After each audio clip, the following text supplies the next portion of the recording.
Let me ask you a question. What was the prize money for Wimbledon champion in 1985? £300,000.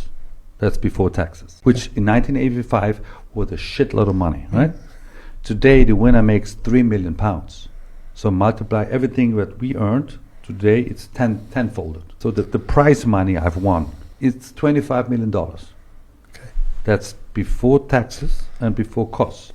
What was in my pocket was probably half, which is still a lot of money, but it's not tens of millions. I was wealthy. Of course I was wealthy. In court you have to declare what you think you've had. So on the day I was called insolvent, I was cash poor and asset rich. I had a house in Germany, I had a finca in Spain, I had a flat in London. The only thing I asked the judge is that give me time to sell my finca in Mallorca, and then I could pay the debt. I had too much outgoings and not enough incomings. I kept paying the ex-wives and the kids and the schools, but I didn't have the income. That's what I mean with cash poor. Let me give you another number, since we talk about numbers. I mean, it's good for the show. So, for a 3.5 million euros, I lost all my real estate, right? Yeah. It was worth way more. So for my 3.5 million euro debt that I had to the private bank, plus the 25 interest, I lost my house in Mallorca, 10 million.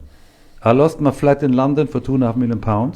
I lost my house in Germany for 2 million euros. So I've lost 15 million for 3.5 million debt. Wow. Again, that's not an opinion, that's a fact.